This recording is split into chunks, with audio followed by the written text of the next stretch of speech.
баргандыгы. Жана ошондой эле мен дагы музейге барганда дагы Жайыл Баатырдын өмүрлүк жары Темиржан энеде жөнүндө дагы кененирээк айтып кетем.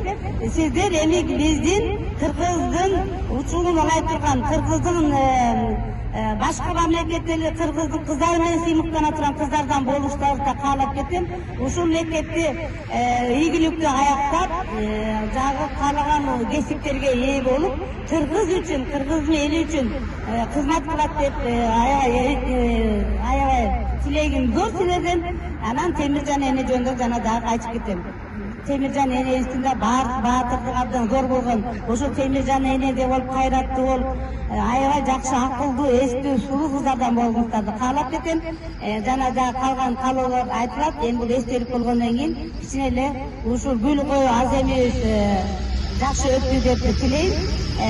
Анан ушул жерге жаш өспүрүмдөр үйлөнгөндө келишет, ушул жерден арак коюу ичип жатышат.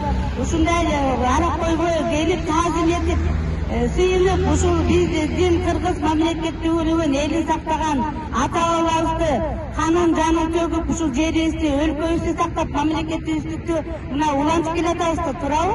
Ошол ата-бабаларыбыздын эрдиктерин биз унутпашыбыз керек, дайыма таазим этип турушубуз керек. Бүгүнкү таазим эткениңиздер сиздерге кут болсун, ата-бабаларыбыздын рухтары силерди колдоп жүрсүн. Бар болуңуздар, кыздар. Окуучулардан барбы сүйлөй тургандар? Өзүңүздү дагы тааныштырып кетиңиз, аты жөнүңүз ким, тааныштырып кетесиз? Мен Абдилдаева Даткайым. 11-классы бүткөн 2-школдун бүтүрүүчүсү, окуучусу болом. Сизге чоң ыраазычылык билдирибиз келет.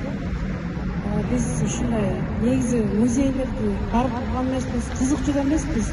Анан бүгүн Жайыл Баатыр музейине барабыз дегенде кичине толкунданып, өзүнчө бир башкача сезимдер пайда болуп, сизге чоң рахмат. Ошо барганбыз. Гүл коюу аземи бүттү. Анан кийинки саякатыбыз Жайыл Баатыр музейинде болот. Рахмат.